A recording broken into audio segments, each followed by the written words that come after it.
I just acquired this pellet pistol. This is a Smith & Wesson model 79G 177 caliber. So they made two different models. One was 22 caliber, and this is a model 79G 177 caliber, and the 22 caliber was the 78G. As you can see, the original price back in 1974 was $29. I don't know if you could see it, but it was $29.95 for this pistol. And this was made, I believe, around 1974. Now, when these pistols were in production, when Smith & Wesson, I believe they were made from 1970 to 1979, these particular air pistols. So let's open it up. Now, the box is in pretty decent condition. It's actually really good condition. It comes with pamphlets. You have the original manual. And as you can see, 78G and 79G printed, this was the date code here of 74. And I'll show you the code on it. Here we go, right there. So it'll be May 1st, 1974. And these are the parts list.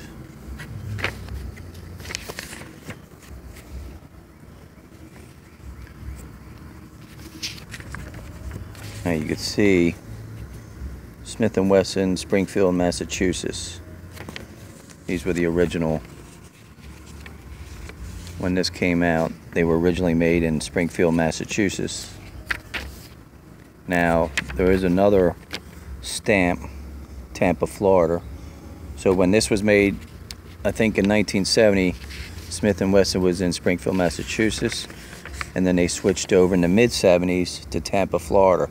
So this is probably a switch over. This particular model was purchased, or this particular air pistol was purchased right when they switched over to Tampa, Florida. So they stamped it twice, you know, like I said, in Massachusetts and then Tampa, Florida. So, and then as you can see on the parts list, it says prices are effective 1974. So here's all the parts list. And if you guys need the parts list, which I'm sure you can't get all these parts anymore, but this is a 1974 list. And then here's the lit thing that you fill out. And here's an original target from back then. There's one target left, and it's the A46, the NRA 15-foot range air rifle target. All right, enough of the paperwork, right? Now, these particular cartridges, there's 5 in there, but now there's only 3, and they're all used. And as you can see, they're the original cartridges for Smith & Wesson. And if you turn the box around, you could see that for $1.59 back then, for 5 cartridges, and Edelman's. And Edelman's was up in Montgomeryville, Pennsylvania. I used to love them because I used to go there all the time. I bought quite a few firearms from them, but they went out of business. Edelman's was a great sporting goods gun shop. So if anybody remembers Edelman's, this is what this particular air pistol was from. There's 250 pellets. Now here, this one says Tampa, Florida on it. And then it's full. It's actually full. So I believe this pistol was only shot maybe a couple packs or so. This is probably a newer pack back then that was purchased. This didn't, I don't think this was the original that came with it. But, because it has the price tag on it, so. But I believe that this pistol wasn't shot that often. Because the condition, as you can see, is in excellent condition. Has not been refinished or anything. It needs new seals, which are about $6 on eBay. Okay. Low serial number. This one was in the 54,000 range. So, and then you can see the 177 pellet is a lot smaller than the 22 caliber pellet.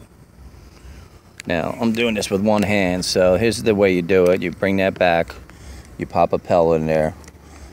There's a seal there, which looks in pretty decent shape, but if you're going to replace these, might as well replace all the seals.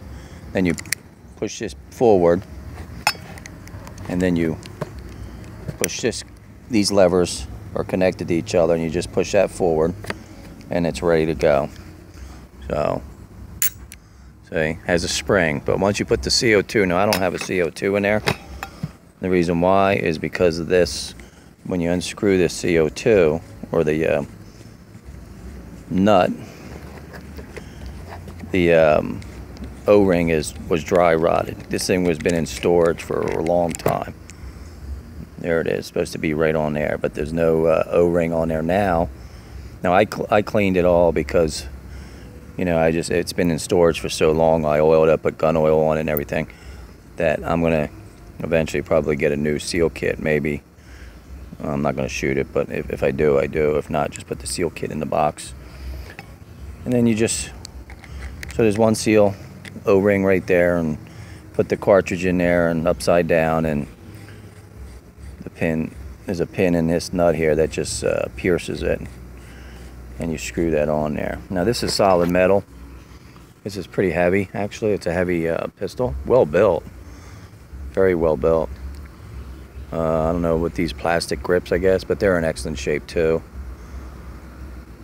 Now this particular one, some of them had adjustable triggers, so I don't see any little adjusting nut down there. Now my first one of these was back in '79. I bought one back in '79 at King of Prussia Mall, and mine was the 78G 22 caliber.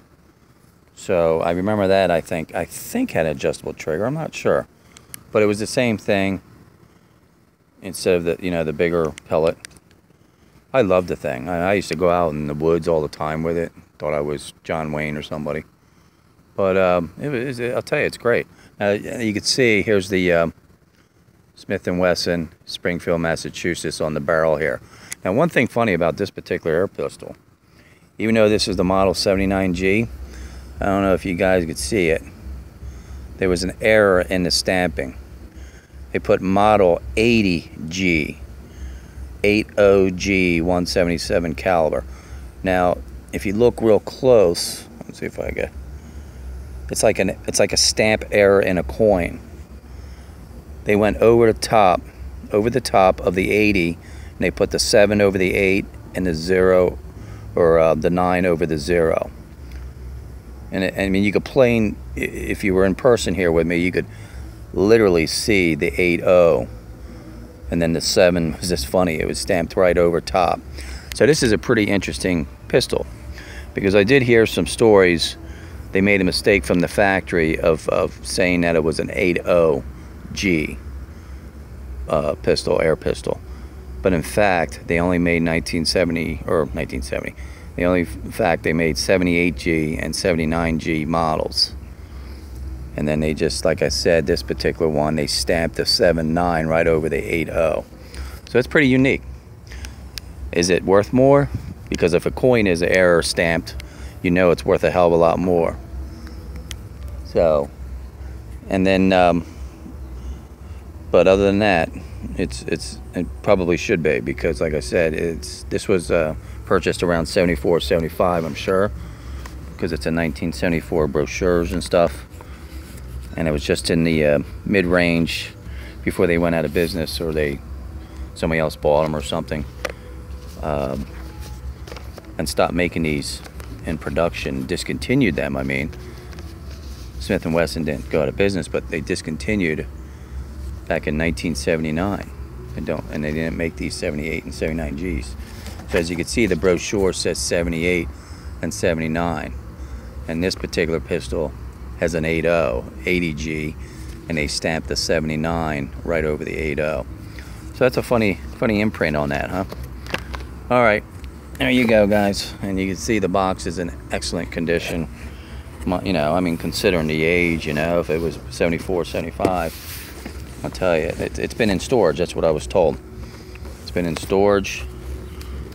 Needs O-rings. No rips. You know, little minor marks here and there. These things go on eBay. People collect these things. So, there you go.